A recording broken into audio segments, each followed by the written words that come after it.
On va parler d'une espèce en voie de disparition dans les entreprises. Ce sont les salariés, donc, qui petit à petit semblent disparaître au profit d'autres profils qui sont les freelances. Donc l'économie des plateformes a encouragé le développement du travail, vous les connaissez, hein, il y en a beaucoup. Malte en tête, il y en a plein d'autres, freelancers, des Américains, des Français, des internationaux. Pour tout ça, on va parler avec des gens qui ont recruté évidemment beaucoup de salariés et d'autres qui ont recruté beaucoup de freelances. Bonjour messieurs. Alors on a essayé d'avoir des intervenants mixtes et diverses pour rester dans la tendance de... Mais là on s'est... Oui, c'est à moi, vas-y, mets-toi là si tu veux. Et je vais rester au bout. Mais là, on s'est foiré sur celle-là. Mais voilà. Donc l'idée, c'est de parler du salarié. Je vous racontais hier, moi, une anecdote qu'on a eue chez Cosa Vostra, un de nos collaborateurs qui s'est fait recruter par une boîte américaine en freelance pour 3 fois son salaire. Donc du coup, en effet, il y a des moments où on ne peut pas matcher toujours. Et on a vraiment un gros sujet autour de tout ça. Il y a un double sujet dont on va parler aujourd'hui, c'est cette tendance de fond depuis quelques années de l'envie de liberté, si je puis dire, et cette nouvelle tendance d'une peut-être envie de sécurisation aussi actuellement, parce que winter is coming, comme on dit, et que peut-être que c'est pas idiot dans ces périodes de crise d'être au chaud dans une entreprise pour 2 raisons. C'est que déjà on est à peu près sûr d'avoir du travail plus ou moins, et qu'en plus on a une sécurité de l'emploi et peut-être aussi de ce qui se passe après. On fait un tour de table très vite, ça vous va pour échanger. On va commencer par toi, Clément. Tu es le cofondateur et CEO d'Aria. Tu nous racontes ce que vous faites en 2 secondes. Oui, bonjour à tous. Donc, ce qu'on fait chez Aria, on est une solution de financement de factures B2B et on s'intègre finalement à des logiciels, des SaaS ou des marketplaces pour proposer une solution de financement de factures intégrée à ces solutions. Et on a la particularité d'Aria, c'est qu'on a démarré notre activité sur les marketplaces de freelance principalement. Et donc dans ce cadre-là, on travaille avec une multitude de plateformes dans plein de secteurs différents. Évidemment, on pense au digital, des profils développeurs, tech, IT, etc. Mais en fait, on voit une verticalisation assez forte des marketplaces et on se rend compte que le freelancing finalement touche beaucoup de secteurs, dans la santé également. On a pas mal de clients dans cette verticale-là, dans la construction, dans les métiers du chiffre. Enfin voilà, c'est quelque chose qui se développe beaucoup. Et du coup, nous, on participe à finalement la sécurisation avec d'autres acteurs, sécurisation de finalement de l'activité du freelancing. Nous, on le fait en les payant rapidement. Ce qui fait que ça se rapproche du paiement d'un CDI. Il va toucher son salaire à la fin du mois. Le freelance, ça va être pareil. Et il y a des acteurs avec qui on travaille également comme Jump qui proposent aussi de la sécurisation en proposant les mêmes protections avec du portage salarial pour les freelances. Donc il y a effectivement, pour rebondir sur ce que tu disais, il y a pas mal d'acteurs qui viennent sécuriser l'activité du freelance, qui vient aussi répondre à un besoin de liberté que tu as évoqué. Donc effectivement, nous, on est dans cette veine-là chez Aria. On va approfondir ça tout à l'heure. Nicolas Rebout, toi, tu es le cofondateur CEO de Shine. Tu nous racontes ce que vous faites chez Shine et puis votre rapport justement au salariat et au freelance peut-être. Oui, bonjour à tous. Donc, je suis l'un des 2 cofondateurs de Shine, qui est un compte pro en ligne pour les TPE, PME et tous les indépendants. On a toujours eu un rapport un peu particulier au freelancing parce que, premièrement, mon associé était freelance quand on s'est rencontrés. Il travaillait en freelance pour la boîte que j'avais montée avant. Et c'est son expérience en tant que freelance qui a donné naissance à l'idée de Shine et qui nous a vraiment donné envie de créer un service d'accompagnement au départ pour les freelances. Et le deuxième point, c'est qu'effectivement, au début, Shine, c'était vraiment uniquement à destination des indépendants, les micro-entrepreneurs, les freelances, web, designers, etc. Et donc, on a eu beaucoup d'indépendants comme clients et on a nous-mêmes travaillé avec beaucoup de freelances dans l'équipe. Maintenant, on a de plus en plus de TPE, PME qui ouvrent des comptes chez nous. C'est un peu plus de la moitié de nos clients. Mais on a toujours eu un rapport assez fort au freelancing. Ricardo Rodriguez, toi tu es le CEO de Kilt. Bonjour à tous.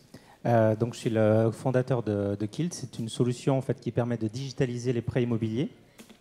Donc en gros, on peut faire un dossier de prêt immobilier béton en moins de 48 heures que nos clients peuvent le présenter en banque. Et en parallèle, on travaille grâce à l'open banking, l'ossérisation et les intelligences artificielles sur des scorings qui vont permettre en fait des scorings comportementaux qui vont permettre de convaincre les banques de pouvoir prêter à des gens aujourd'hui qui sont un peu plus exclus du crédit, qui gèrent très bien leur compte, comme du coup des auto-entrepreneurs, des CDD, etc. Donc on travaille beaucoup là-dessus. Et tu travailles avec beaucoup de freelance dans ton équipe? Pas pour l'instant, parce que là, de ce côté-là, il faut convaincre les banques d'accepter ce dossier. Donc ça passe par prouver que notre score est plus légitime qu'un score, on va dire, ancien, c'est-à-dire attribuer des points quand le client est dans telle banque depuis 15 ans, etc. Alors qu'aujourd'hui, on bouge pas mal. Donc à partir du moment où on montre, effectivement, quand il y a des soucis dans son parcours, qu'est-ce qu'il privilégie? Est-ce qu'il privilégie le paiement de son loyer ou aller jouer au casino, par exemple? Donc une fois qu'on a convaincu les banques que notre score est performant, de faire des A/B tests avec eux, donc c'est en bonne voie. Après, on va pouvoir se permettre de pouvoir déconnecter leur score et qu'ils puissent financer derrière sans problème. Et dans tes collaborateurs, ce sont que des salariés Non, ce n'est pas que des salariés. Donc il y a aussi 5 freelances sur une quinzaine de collaborateurs. Donc moi, ce que je regarde par rapport à ça, c'est leur motivation d'être freelance. Voilà. C'est-à-dire que moi, je recrute, normalement, je pose toujours des postes en CDI, donc c'est ce que je privilégie.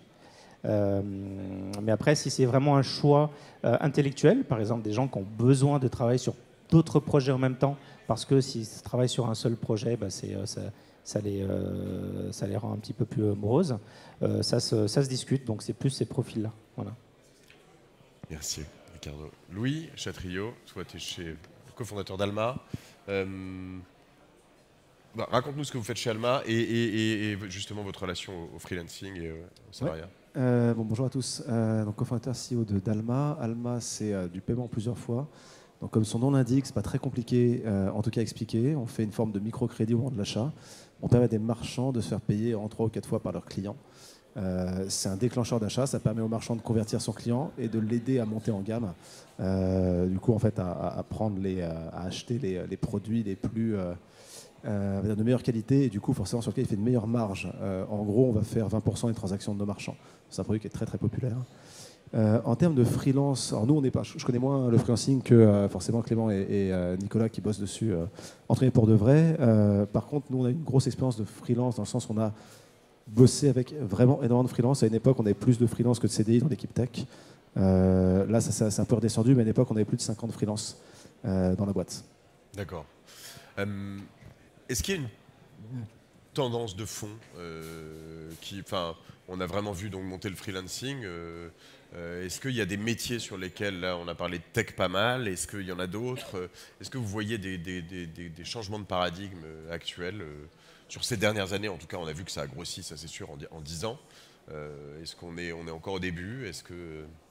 Je vais la prendre celle-là parce que vu le nombre de slides de levée de fonds que j'ai faites où il y a écrit freelancing is taking over the world et demain tout le monde sera freelance, etc., je suis obligé de prendre mes responsabilités et de dire que pour l'instant ça s'est pas passé. Je lève plus de fonds donc. Mais non, mais il y avait beaucoup d'études qui prouvaient, qui tendaient à dire que notamment aux États-Unis, ce serait plus de la moitié de la force de travail en 2020 quelque chose, donc 22, 23, 25. Et ce n'est pas forcément le cas. Les chiffres sont différents aux États-Unis, mais la tendance de fond, j'ai le sentiment, c'est d'avoir besoin d'un peu plus de liberté, de flexibilité dans la façon dont on organise son travail quand on met sa force de travail au service de quelqu'un. Donc en tant que salarié notamment, le cadre de travail tel qu'il était pensé jusque dans les dernières années avec des horaires relativement fixes, un lieu de travail relativement fixe, une organisation du travail assez hiérarchique avec des ordres ou des instructions assez claires de la part d'un patron à qui on rend des comptes, etc. Tout ça est un peu daté. Et une des façons de se libérer de ça, ça a été pour certaines professions, notamment quand elles étaient en position de force dans la discussion, donc par exemple les développeurs ces dernières années ou des choses comme ça. Une façon de s'en libérer, c'était de devenir freelance. Et donc de se dire, je vais sortir du cadre du CDI et je vais faire mon travail. Ça, j'ai vraiment le sentiment que c'est une tendance de fond et ça semble se confirmer avec, pour le coup, l'explosion du travail à distance qui a été provoquée par la crise sanitaire, etc. Où de plus en plus de gens, où plein de gens ont été obligés de bosser de chez eux. Et à la fois les employés, à la fois les employeurs se sont rendus compte que c'était pas si mal. Ça a quand même des avantages. Ça apporte plein de complexité aussi, mais ça a des avantages. Donc la tendance de fond, c'est ça, se libérer du cadre du salariat, pas juste du contractuel, le cadre contractuel du CDI, mais même le cadre du salariat tel qu'on l'envisageait jusque-là.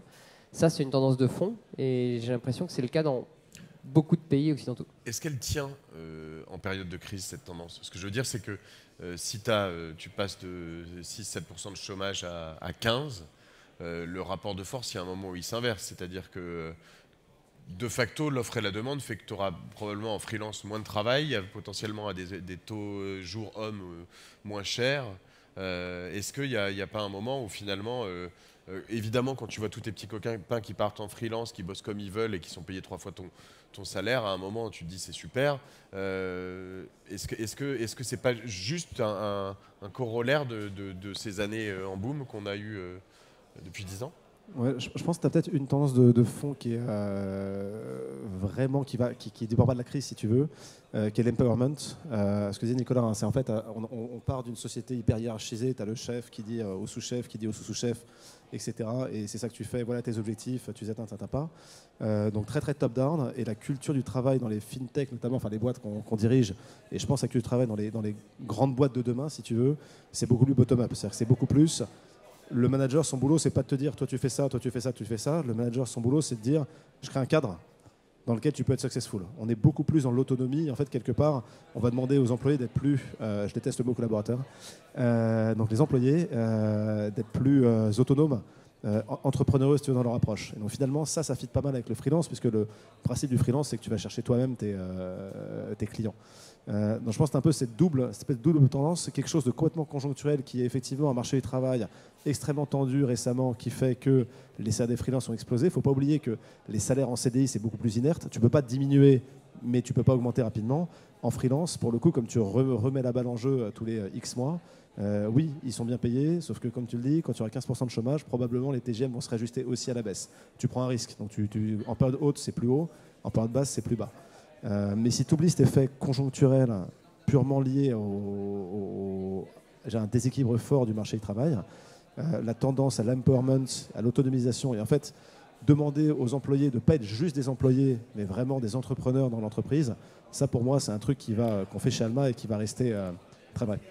En sous-jacent, il y a une problématique d'exclusivité peut-être, c'est-à-dire dans l'empowerment, c'est reprendre un peu c'est un trade-off, le pouvoir. Pardon ? C'est un trade-off entre l'exclusivité, c'est pas bien si tu veux aider les freelances à level up en termes de compétences. Parfois, c'est bien de voir des cas différents. Tu vois, si tu es très très expert dans telle technologie cloud, c'est prend pas mal que tu vois plusieurs boîtes parce que tu vois des cas différents et donc tu es plus efficace après. Ce que tu perds quand tu fais ça, c'est que tu perds la compréhension et le contexte de la boîte. Donc en fait, ta question, c'est ton projet ou ta mission, est-ce qu'il est à fort contexte ou à faible contexte? Tu as des missions qui sont à très fort contexte. Quand tu bosses en finance dans une boîte, au bout avant 3-4 mois de boulot, tu es juste par ramp-up. Tu as zéro contexte sur la boîte, il faut que tu rencontres tous tes stakeholders, il faut que tu comprennes le business model, il faut que tu rentres dedans. Donc quand tu as une mission, quand tu as un job à très fort contexte, le freelancing en mode multi-boîte, ça n'a pas vraiment de sens, ça ne marche pas. A l'inverse, quand tu es en zéro contexte, une mission hyper bien définie, plutôt technique, sur laquelle on va plutôt leverage tes compétences que ta connaissance de l'entreprise, là effectivement tu peux passer en mode à la chaîne. Et sur l'exclusivité, il y a aussi l'exclusivité du salarié par rapport à l'entreprise, c'est-à-dire à un moment, il se dit j'ai pas envie d'être juste ici, j'ai envie de voir d'autres choses. Ça se règle pas dans le salariat? Compliqué, on voit du 80%, mais c'est compliqué pour une entreprise de se projeter aujourd'hui à moins de 80%. Enfin, en tout cas, je le vois pas. Donc, moi, ça me paraît complexe et je pense que ça dépend des métiers. En fait, il y a des métiers où il y a besoin, où il y a des expertises très pointues, comme disait Louis, où en fait, typiquement, un directeur artistique, tu dois refaire, je sais pas, ton branding. Nous, on l'a fait. On va pas prendre quelqu'un toute l'année pour le faire. Et en fait, ça n'a aucune valeur pour lui d'être uniquement sur une entreprise, et ça a beaucoup plus de valeur de le faire pour plein d'entreprises. Et donc, je pense que ça dépend vraiment des métiers. Et pour répondre à ta question, je pense que dans le salariat, c'est compliqué de descendre à moins de 80%. En tout cas, factuellement, aujourd'hui, c'est pas le cas, quoi. Mais tu vois, tu pourrais avoir un directeur artistique qui va faire pas mal de choses chez toi et puis à qui tu vas dire, bon, finalement, tu as le droit de bosser pour d'autres aussi, alors qu'il est salarié. Mais à ce moment-là, tu le fais, donc tu lui payes son salaire et tu le mets à disposition auprès d'une autre entreprise en mode consulting. Je sais pas, ouais. je propose.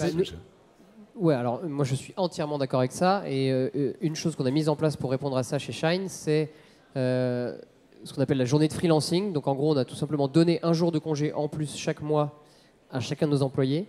Donc 12 jours de congé dans l'année pour aller travailler ailleurs. Et en gros, on l'a appelé journée de freelancing.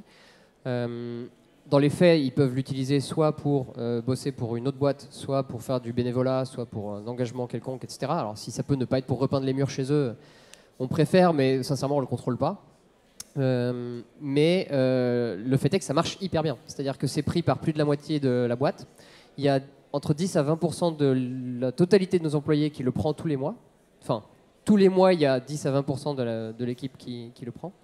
Et on fait un baromètre qui jusque-là était annuel, mais maintenant trimestriel, mais un baromètre de satisfaction de nos employés. On a des bons résultats, machin, mais la mesure qu'ils citent en premier comme source de satisfaction de leur job, c'est celle-là.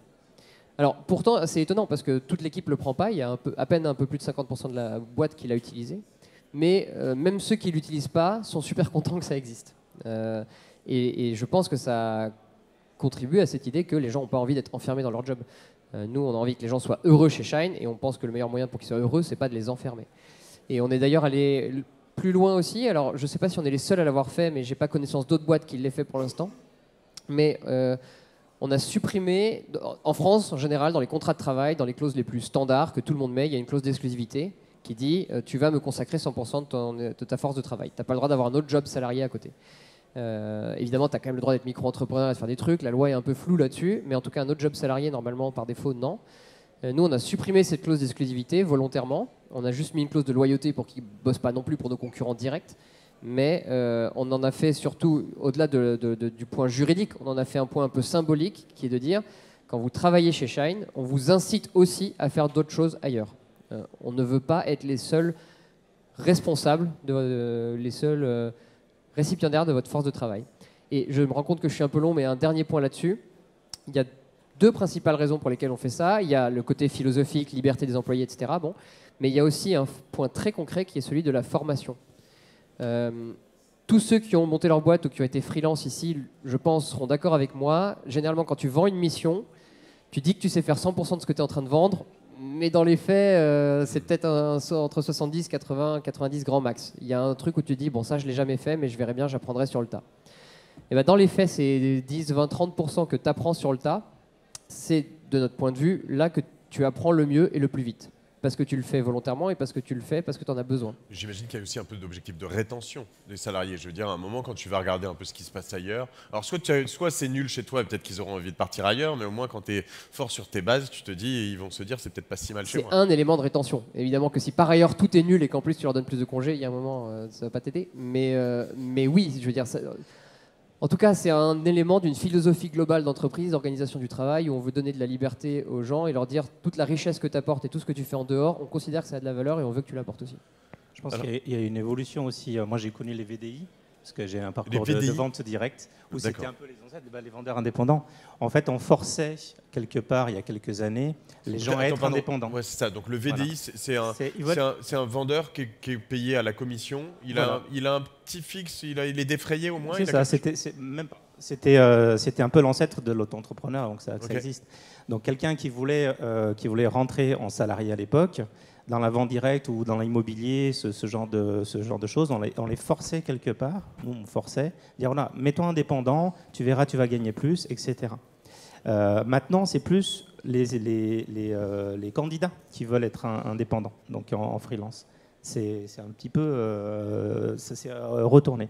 Et après, je pense que c'est des moments aussi de vie où on a envie de tester le fait d'être entrepreneur. Après, il faut bien distinguer le vrai entrepreneur de celui qui passe 100% de son temps dans une entreprise. Pour moi, c'est du salariat, c'est assimilé à du salariat. Mais après, si nous, en tant que chef d'entreprise, on accepte de prendre un freelance, il faut jouer le jeu. Donc, c'est-à-dire pas d'horaire imposé. C'est à lui de faire ses propres horaires, parce que sinon, l'assimilation est vite faite. Ça, après, on discutait aussi des mails, ce genre de choses.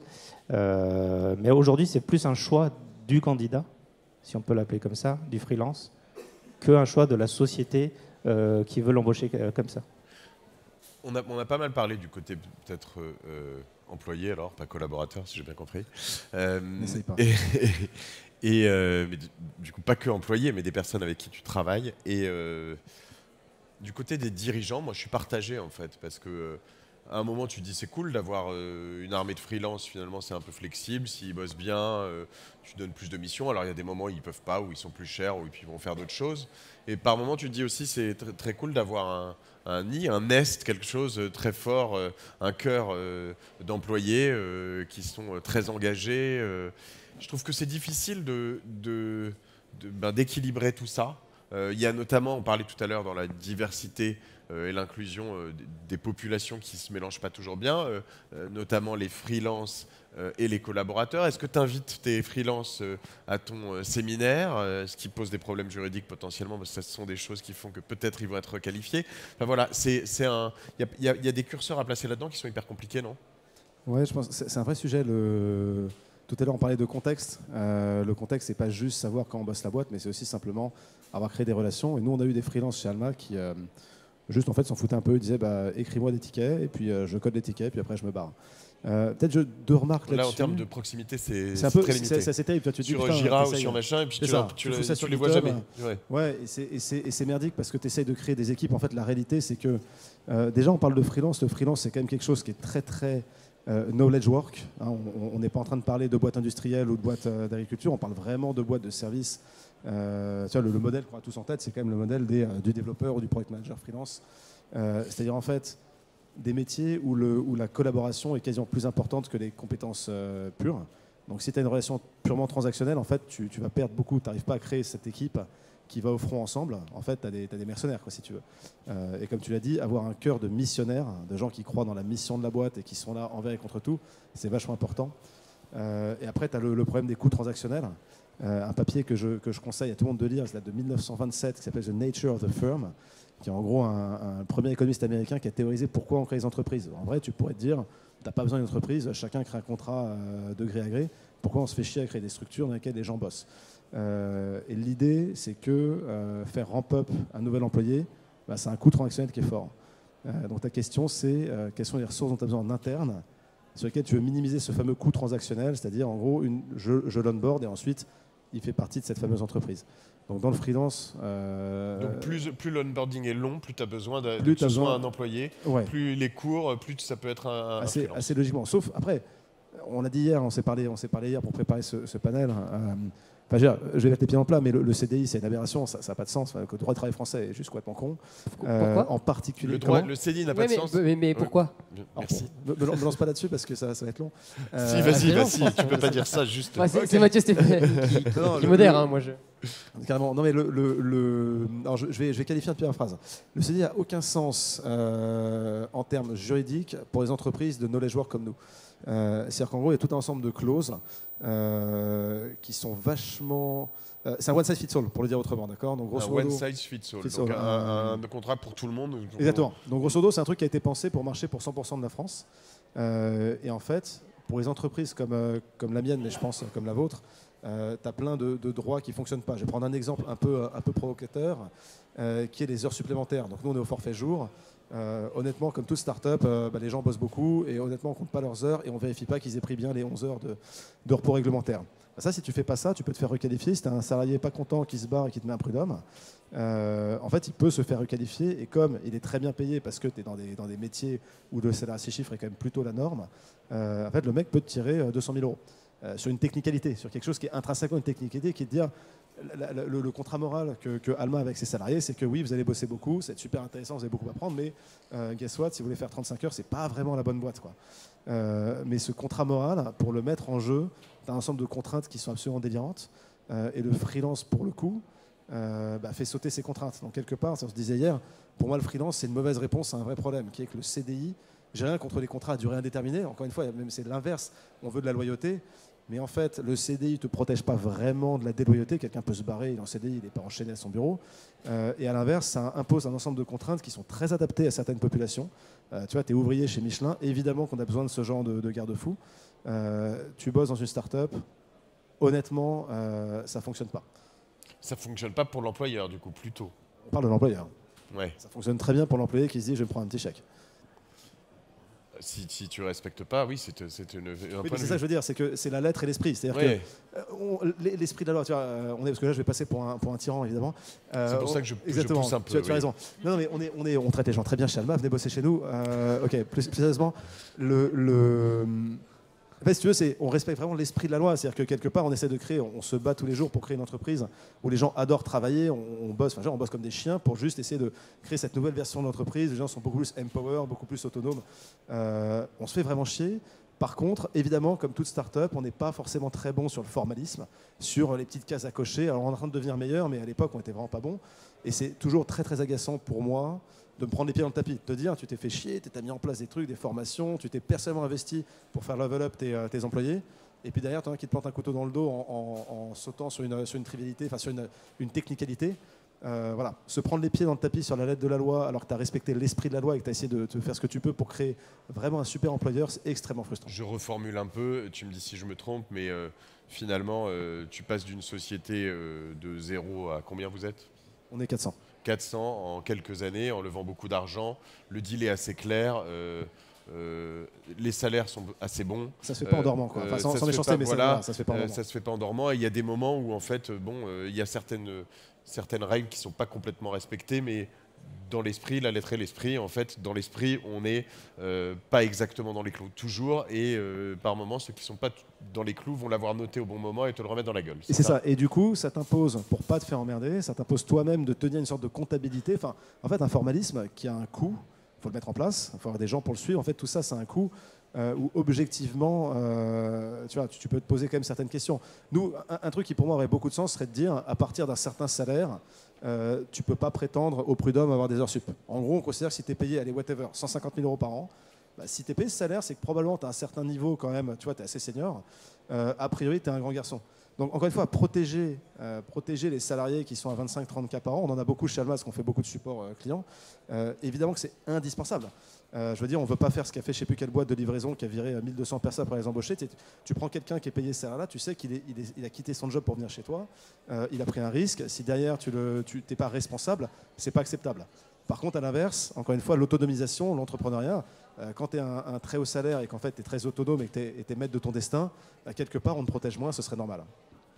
Alors dans ce cadre-là, est-ce que le statut du freelance, vous pensez, peut être amélioré? Est-ce qu'on peut apporter plus de choses? Parce que finalement, on voit qu'il y a d'un côté une crainte d'avoir des freelances requalifiés, d'un autre côté une crainte d'avoir des salariés qui viennent...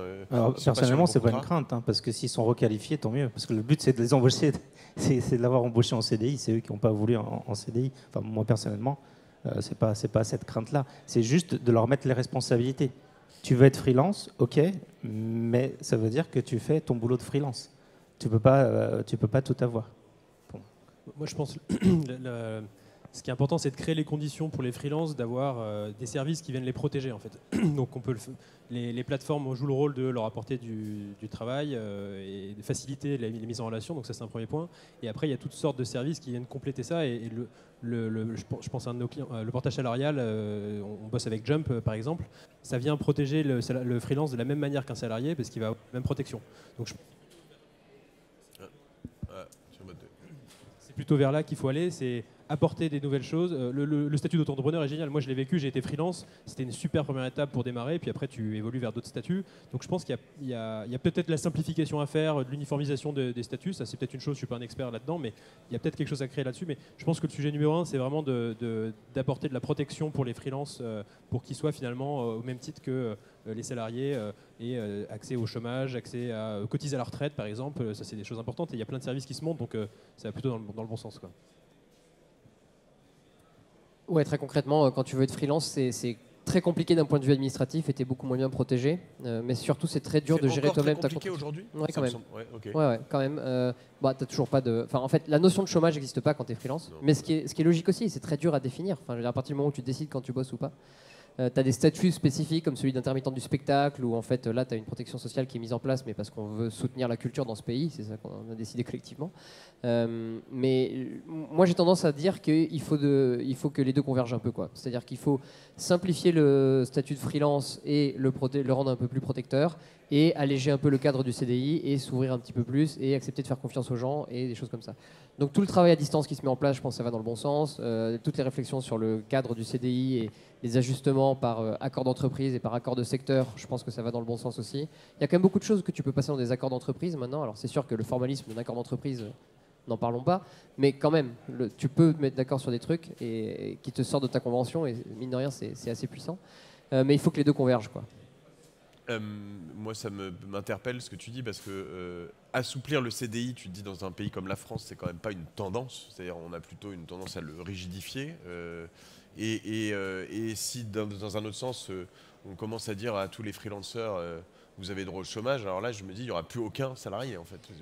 Non mais, enfin, alors, moi je pense que j'ai eu peut-être moins de soucis qui m'ont rendu épileptique vis-à-vis du CDI, ou en tout cas chacun son histoire personnelle, mais je suis pas, j'ai pas eu trop de problèmes avec le CDI en vrai. Alors effectivement, il y a une ou deux fois, j'ai dû me séparer de quelqu'un et en fait c'était tellement contraignant qu'on a fait une RC qui m'a coûté assez cher et voilà. Mais c'est 2 cas sur 200, je m'en remets, tu vois. Les heures sup, etc. Ça dépend des métiers, on les cadre, mais personne, j'ai pas eu trop ce souci-là.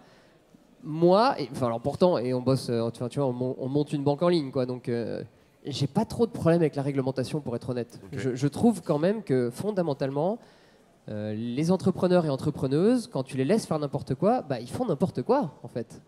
Donc, si toutes ces règles existent sur le CDI, si toutes ces règles existent dans la réglementation bancaire, etc., c'est parce qu'en 2008, il y a des traders qui ont fait n'importe quoi, c'est parce qu'il y a eu des patrons qui étaient vraiment des enfoirés et qui faisaient bosser les gens. Donc, même si nous, on arrive plein de bonne volonté et qu'on essaie de faire les choses à notre façon, bah déjà, oui, on paye un peu les pots cassés pour des gens qui ont fait n'importe quoi avant et c'est la vie. Et il ne faut pas oublier non plus que c'est notre vision. C'est-à-dire que c'est notre façon de voir ce que doit être une boîte qui marche bien. Et voilà. Fondamentalement, quand tu crées ta boîte et qu'au bout d'un moment, il y a 100, 200, 300, 400 personnes dedans, en général, c'est que tu aimes plutôt bien bosser et que tu n'aimes pas trop les horaires fixes. Tu vois. Donc tu as un peu tendance à projeter ça sur tes employés aussi. Tu peux aussi avoir des gens qui sont très smart, qui sont très utiles, qui sont très experts, qui méritent 100 K par an, mais qui, eux, ont besoin d'un cadre super strict et ils ont envie d'avoir des horaires. Et en tant que dirigeant, je trouve que c'est pas toujours évident de ne pas projeter ton propre caractère et tes propres ambitions et tes propres envies sur tes salariés. Tu as envie de te dire, oui, bah, en fait, je vais te donner de l'autonomie et tu vas avoir du challenge et tu vas faire tes propres erreurs, etc. Oui, mais en fait, s'il faisait tout ça, en fait, il créerait sa boîte ou il serait freelance. Donc, il faut trouver un juste milieu et le cadre légal, avec tous les inconvénients qu'il a de rigidité, et évidemment, je ne suis pas en train de dire que le CDI, c'est hyper pratique, hein, mais a quand même ce côté garde-fou qui est pas si mal et qui t'oblige à te confronter à d'autres gens qui ont réfléchi à ce que serait une relation de travail équitable, et ça t'oblige à te conformer un peu à ça. Non, biais de sélection évident. Non, je suis d'accord. C'était pour contrebalancer un peu, mais non, je pense qu'on est assez d'accord sur plein de trucs. En fait, il faut toujours préfacer mes phrases de c'est ce que je pense. Mais non, blague à part, effectivement, on a un biais de sélection qui est évident, qui est qu'on est dans les startups, dans des boîtes extrêmement particulières, avec un business model particulier, un plan particulier, et des personnes qui nous rejoignent particulières. Donc là, il y a évidemment un sujet à se dire. On a une vision qui est déformée. J'ai tendance à croire quand même que c'est en regardant les startups d'aujourd'hui qu'on va regarder à quoi ressembleront plutôt le marché au global demain. Et après, tu vois, sur le point de la rotation, juste un petit addendum. Je pense que le problème qu'on a, et c'est pas que lié au CDI, ça va être lié aussi à, honnêtement, réglementation bancaire. Enfin, tu bosses avec la CPR comme nous. C'est que en fait, tu as une asymétrie d'incentive terrible. Tu as toujours, en fait, incentivé à rajouter des protections en permanence et pas du tout en enlever. Comme dans un produit. En fait, la réglementation, c'est un produit. Et dans un produit, tu es toujours incentivé à rajouter une feature. Tu vas être la personne qui a rajouté l'article qui protège machin, qui fait truc, la nouvelle feature, le bouton qui fait. Enlever, c'est très dur. Rajouter, c'est facile. Enlever, c'est très dur. Et donc, la vraie question qu'on se pose, en fait, là, aujourd'hui, pour moi, c'est quelque part, à quel moment tu fais une sorte de reset? À quel moment tu dis, maintenant, on va essayer de remettre tout le sujet sur la table et se poser la question. Et c'est vrai pour le contrat de travail et la manière de bosser. Je pense que ni le freelance ni le CDI dans leur format actuel sont complètement adaptés. Et je trouve que faire un reset est très difficile parce que forcément tu passes pour le bad guy. Et c'est vrai pour l'argumentation, c'est vrai pour les produits. C'est ce qu'on fait, mais c'est pas facile. Moi, ce qui me tracasse dans tout ce qu'on dit, c'est que on est à la croisée des chemins entre un endroit où on va proposer des BSPCE, des stock options, des actions à tous les collaborateurs pour faire de la rétention, pour les garder le plus long possible, pour les inclure. Ça, c'est bien, ça, il faut. C'est très bien. Et puis en parallèle, on parle de freelancing qui grossit. Et finalement, tu sais plus où te positionner. Est-ce que tu veux faire une énorme boîte avec que des freelances et puis du coup, zéro stock option? Est-ce que tu donnes des stock options aux freelances qui bossent bien avec toi? Je suis en BSPCE, ça c'est sûr que c'est pas possible, mais est-ce qu'il y a des modes qui te permettent de le faire? Est-ce que c'est une issue? Enfin, où est-ce qu'on se situe dans ce game? Ou est-ce qu'on est un point central, une société, une entreprise devient un point central sur lequel on réunit des gens qui vont, qui viennent et voilà? Ou est-ce que c'est une aventure commune? Moi, j'aime cette image de l'aventure commune où on est plein sur le bateau et où on n'a pas juste des... parce que freelance, tu vois l'origine du mot, hein, c'est une lance, c'est littéralement un mercenaire. Hein. Donc, nous, on a beaucoup de freelances qui ont travaillé pour nous en tant que freelance et qui nous ont rejoints en tant que salariés derrière parce qu'ils ont adoré bosser avec nous et finalement ils se retrouvaient dans la mission. Comment? Donc c'est une méthode d'onboarding? Non, parce qu'il y en a aussi des freelances qui ont fait une mission pour nous et qui ensuite ont fait une autre mission et ça n'a pas donné suite. Je trouve que ce qu'il y a de... En fait, plus de liberté, plus d'options, et ben ça permet à chacun de trouver sa voie. Il faut arrêter de se dire qu'on va créer un type d'entreprise qui va correspondre à toutes les personnalités, à la fois en tant que salarié, à la fois en tant que dirigeant. Le fait d'avoir des options de contrat de travail, d'organisation du travail, etc. différentes, ça permet de créer des groupes de personnes qui sont des boîtes et qui poursuivent un objectif commun ensemble et qui essayent de le défendre. Et si on peut avoir un peu plus de liberté dans la façon dont on organise le travail dans ces entités-là, eh ben, on aura plus de gens heureux parce qu'on aura plus d'organisations de travail qui correspondent à plus de gens différents. Je pense que les gens qui sont chez Alma sont très contents et peut-être que ça leur irait pas d'aller chez Shine, et les gens qui sont chez Shine sont très contents et peut-être qu'ils seraient pas contents chez Cosa Nostra, etc., etc. Et en fait, tant mieux. On a, pour le coup, là où on va se rejoindre, c'est que je pense qu'on a une tendance à avoir une pensée un peu monolithique en France, où on se dit, on fait une réglementation, on réfléchit dans l'absolu, on essaie de développer une vision universaliste qui va correspondre à tout le monde. Et ça, pour le coup, je m'inscris en faux. Je pense que c'est très bien qu'il y ait plein de boîtes différentes avec des caractères différents. Et le freelancing met le doigt là-dessus, je pense, et incite à réfléchir à comment on organise le travail de manière générale. C'est une aventure humaine. Hein. C'est une aventure humaine. Hein. Les premiers freelances qui ont bossé sur le projet Kilt, ils ont grandi un petit peu avec la première version. Du coup, ils sont montés en société parce qu'ils voulaient rester ensemble. Et du coup, pour ne pas les braquer, parce qu'encore une fois, il avait besoin d'intellect de faire d'autres choses. Du coup, moi, j'investis dans leur boîte. Et eux, ils ont investi aussi dans Kilt. Donc, ils restent freelance quelque part, mais il y a cet affect humain et cette aventure qu'on a démarrée ensemble. Donc, on a des liens ensemble qu'on conserve. Et on a fait cette méthode-là qui nous semblait à tous bien. Donc, en fait, c'est aussi respecter ce que la personne est et ce que la personne veut faire dans les années à venir. Ouais, je pense, nous, dans nos structures, en tout cas les nôtres, nous on a eu le cas récemment d'un freelance avec qui on a travaillé au début. On n'avait pas besoin de quelqu'un à temps plein au début, donc ça marchait super bien. Puis en fait, son temps a petit à petit monté. Et en fait, il bossait quasiment à 80%, puis quasiment 100%. Et en fait, on s'est posé... Pour moi, la vraie question, BSPCE, pas BSPCE, salarié, pas salarié, c'est la question d'engagement. Est-ce que tu t'engages sur 3-4 ans avec nous ou pas? Est-ce que tu as envie de garder cette forme de liberté pour potentiellement arrêter le contrat dans 6 mois et faire autre chose?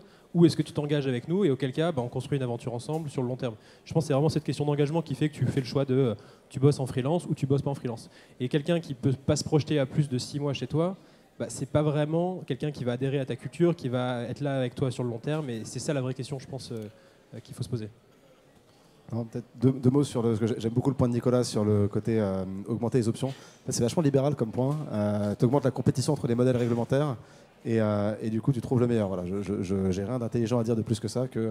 Je suis assez d'accord sur le côté juste augmenter les options et de ne pas rentrer dans one size fits all comme on aime bien le faire en France, être toujours très normatif. Une dernière question, parce qu'on est dans la fintech ici. Et on pourrait se dire qu'ici, plus qu'ailleurs, le freelancing, c'est quand même un problème sur plein d'accès. Vous avez beaucoup d'aspects de confidentialité, de sécurité, des choses comme ça. Alors, en effet, peut-être que sur de l'artistique, c'est un peu moins... Mais sur de la tech, sur du légal, sur plein de choses, en fait, plein de métiers, le freelancing, ça peut aussi être un problème. Vous avez jamais fait face à ça? Franchement, ça peut être un problème aussi avec des gens en CDI. Hein. Je veux dire, la plupart des leaks ne sont pas de fait des freelances, c'est pas des leaks, c'est des personnes en interne. Je pense que là, la question, elle est pour moi assez simple. C'est Je crois que c'est Nicolas qui a dit tout à l'heure, tu as la notion de la confiance. C'est en fait, nous, ce qu'on essaie de créer in fine, c'est des modèles de travail basés sur la confiance. C'est de se dire, on n'est pas là pour être normatif et d'expliquer que c'est comme ci ou comme ça que tu dois travailler. On veut donner un cadre, un objectif, et ensuite, on se fait confiance pour bien bosser. Donc nous, on essaie de faire confiance au maximum. Et après, c'est un trade-off entre plus tu fais confiance, plus tu vas vite, plus tu es efficient. Et parfois, ça te pète à la gueule. Parfois, tu as un mec qui fait une connerie. Parfois, tu as un mec qui va parler à la presse. Donc tu vois très bien ce que tu perds, mais c'est comme dans la réglementation. Si tu essaies d'empêcher ça, déjà, c'est pas possible. Et deuxièmement, ce que tu vas perdre, c'est cet esprit entrepreneurial et créatif, je trouve. Donc pour moi, c'est pas vraiment un problème de CDI versus freelance, mais juste un problème de à quel point tu fais confiance, tu partages l'information en interne. Et nous, on essaie d'être extrêmement transparent. Par exemple, un truc qu'on fait chez Alma, c'est on partage les notes de l'Excom. Donc toutes les 2 semaines, on a un comité exécutif. On va parler des gros sujets de la boîte. On fait un résumé de ce truc-là, on le partage à toute la boîte. C'est pas comme à la NSA, il n'y a pas des parties qui sont ouais, barrées en voilà, noir. On n'a pas mis un fingerprint avec des NBSP là-dessus. Il faudra qu'on y pense. Mais non, blague à part, ça va ? Ouais, je vais tousser, mais j'ai essayé de lui dire de couper le micro. Mais bon, ça va. Non, on fait ça, mais... Ah bah voilà. Il l'a pas entendu, excusez-moi. C'est toi qui toussais. Non, on met pas de fingerprint comme chez Tesla, mais c'est clair qu'un jour ça pètera la gueule. Je pense qu'il y a des trucs qu'on met en Excom que tu n'as pas envie de voir dans la nature, tu vois, des choses un peu confidentielles. Bah, je pense que ce qu'on gagne à faire confiance aux gens chez Alma est bien plus important que ce qu'on perd et ce qu'on va perdre le jour où il y en a un qui va faire une connerie. Pareil, jamais eu de soucis. Et quand ils repensent, enfin en tout cas, c'est pareil avec des salariés, avec des freelances de ce point de vue-là. Évidemment, il faut donner le cadre. Il y a une vraie notion culturelle autour de ça aussi. Quand ils repensent, les informations les plus confidentielles, des informations médicales, des informations légales et tout, elles sont traitées par des freelances. Les médecins, c'est des travailleurs indépendants. Les avocats, c'est des travailleurs indépendants. C'est les gens à qui tu confies les trucs les plus secrets. Mais ils ont une déontologie par métier, ils ont leur serment d'Hippocrate, machin. C'est pas lié au statut. Voilà, le serment d'Hippocrate, c'est très normé. C'est comme ça, un avocat, tu l'appelles, tu le sais, la profession, il perd tout. Mais c'est intéressant, du coup. Est-ce qu'il y a une manière, est-ce que vous travaillez l'onboarding des freelances ? On a tous travaillé l'onboarding des collaborateurs, des salariés. Est-ce que vous avez un process d'onboarding des freelances ? Non, ils ont un process d'onboarding métier. Quand ils viennent, par exemple, travailler au service client ou un truc comme ça, voilà. Et ils signent un NDA, ça c'est sûr et certain, mais à part ça, non. Parce que ça pourrait ne pas être idiot, finalement, dans ce contexte, dans ce qu'on dit là. Ça pourrait être assez intéressant. Non, je sais pas s'il marche. Bon. Si. Ouais, non, je suis d'accord. En fait, c'est de la confiance et c'est aussi à nous, quand tu recrutes un CDI ou un freelance, de faire finalement d'assesser la personne et de se dire est-ce que je lui fais confiance ou pas. Est-ce que sinon, enfin, tu peux avoir des leaks partout en fait. Si tu commences à te poser trop de questions, tu t'en sors pas quoi. Mais nous, on n'a pas de process particulier pour les freelances. Juste, on leur fait peut-être pas les mêmes présentations, notamment sur les BSPCE et toutes ces choses-là qui sont très relatifs au CDI, mais sinon pas rien de particulier quoi. Et on essaie de les traiter de la même manière finalement que les autres. Alors, on ne s'est pas posé trop de questions sur la partie juridique, mais typiquement sur les séminaires, on les fait intervenir. Ceux, en tout cas, avec qui on bosse vraiment de façon significative, on les fait venir. Sinon, tu perds ce côté intégration qui est important, quoi. Ricardo, on te laisse le mot de la Oui, fin. je pense que c'est pas un problème de freelance au CDI, c'est vraiment la confiance. Perso, j'ai des collaborateurs aussi en Tunisie, et je m'étais posé la question déjà il y a plusieurs années. Mais quelqu'un qui veut vendre des informations, qui veut sortir avec les informations, qu'il soit freelance, CDI, qui veut te faire du mal, il le fera. Et si c'est bien fait, tu ne sauras jamais d'où ça vient. Donc c'est vraiment la confiance qui est primordiale. Merci beaucoup à tous les quatre. Merci. On les suit, nos amis, sur LinkedIn, principalement, si on veut. Et puis voilà, pour continuer ces conversations. C'était passionnant. Je me note que je vais faire un process d'onboarding pour les freelances. Je me suis noté là parce qu'après je vais l'oublier. Mais voilà, merci beaucoup à tous les quatre. Bravo. Merci.